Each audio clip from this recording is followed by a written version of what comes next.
سووا أبتما أدرك لك بحني والبقيقة المسؤول هيا اللي سفرك إلا حسن النقون. والسلام عليكم ورحمة الله وبركاته. وهذا عبد الرحمن ديرو مسكينته وما انت حناقصن وهالك سوق الشيء waxaan rabaa inaan horta aan ilaahdo umada Soomaaliyeed meel sheego midkan sheegay xataa horta Ilaahay hayna soo hadeeyo isbiishal ragii Soomaaliyeed la soo hadeeyo ta kale waxaan leeyahay walaashay tusmo waa gabadh sharaf leh cis leh waa abwaanad Soomaaliyeed waa hooyo Soomaaliyeed waa walaal Soomaaliyeed waa saaxiib Soomaaliyeed ninkii awre isku dayay inuu ceebeeyana Ilaahay ha ceebeeyo qofkii isku daya awrad inuu ceebeeyo Ilaahay waxaan uga baryayaa ceebihiisa iyo tawaalidkii iyo taisirkii iyo taabkii bin Ilaahay dibadda soo saaro awro qofii waa la asturaaya ceeb male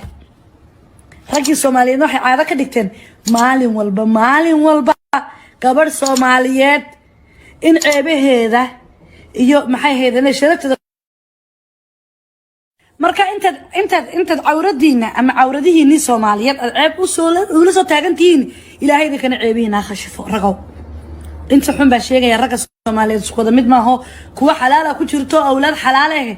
kuwa xaaraanta noocaas oo kala sameynaya sheegaya Ilaahay ceebihiina iyo kuwa waalidiintiin iyo meesha abiye isla soo jeedaan bay Ilaahay ceebtina dibadda kan kaliya maaha ama waxa sameeyay maaha nin kasta oo Soomaaliyeed oo gabadh ceebeeya Ilaahay ceebaha dibadda maxaa yeelay awrad mar way kula dhalatay mar waa hooyada mar waa walaasha mar waa dali mar waa tan guriga kugu jirta adiga ku tarmaysa taranka Allah idinka wada qabay Ilaahay baan idin bariyay maxaad marka awrad ceeb kaga raadin maxaad awrad ceebteeda ku fali maxaad awrad iyo waalidkeed iyo hooyooyinkeed iyo walaalaheed iyo awlaadeeda uga naxisaan idinka naxi Ilaahay baan idin bariyay halka ka astuur lahaydeen gabadh walaashiin isku daysan ceebeeda dibadda keentaan laakiin sida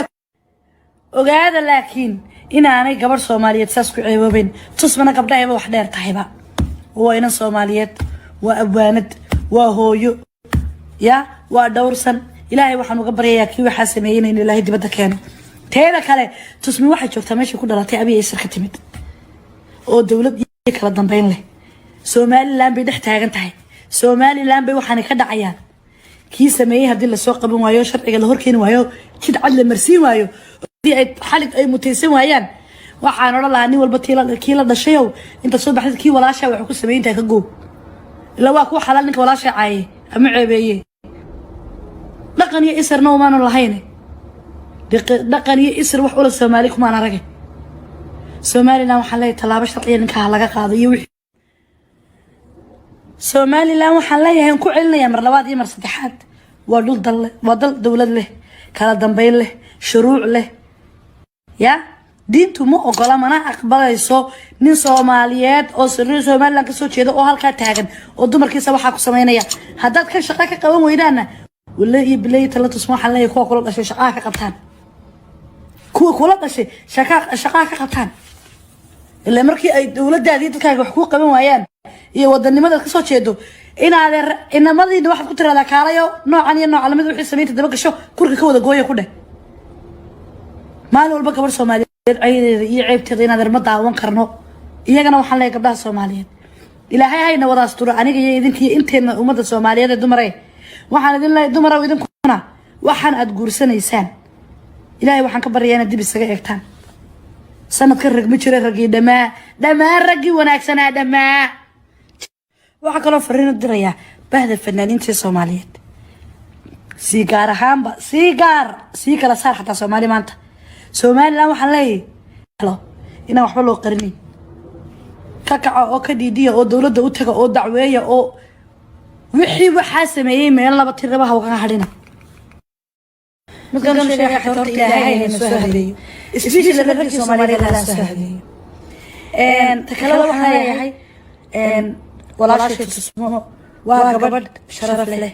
cis leh waa abwaanad Soomaaliyeed waa hooyo Soomaaliyeed waa walaal Soomaaliyeed waa saaxiib Soomaaliyeed ninkii awre isku dayay inuu ceebeeyo Ilaahay ha ceebeeyo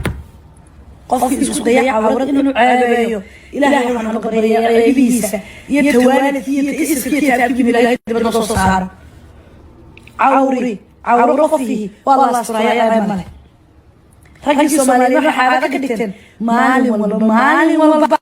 gabadh Soomaaliyeed in ceebaheeda iyo maxay yeelanaysaa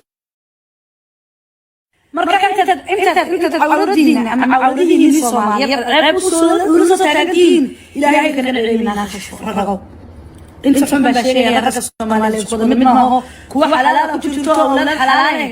kuwa xaraamtana waxa soo kala sameeyay sheegaya ilaahay ceebihiina iyo kuwa waalidintiin iyo meesha qabiilkiisa soo jeedaan ceeb dibadda kan kaliya ma waxa sameeyay maaha nin kasta oo Soomaaliyeed gabadh dheereeya ilaahay ceebaha dibadda maxaa yeelay awrad ma waa mar kala dhalatay mar waa hooyada mar waa walaasha mar waa dhali mar waa tan guriga ugu jirtaa oo ku tarmaysa taraga la ka wada qabiil ilaahay baan bariyay maxaa ka awrad ceeb ka raadin maxaa awrad ceebteeda khali maxaa awrad iyo waalidkeed iyo hooyooyinkeed iyo walaalkeed iyo awlaadooda ganacsan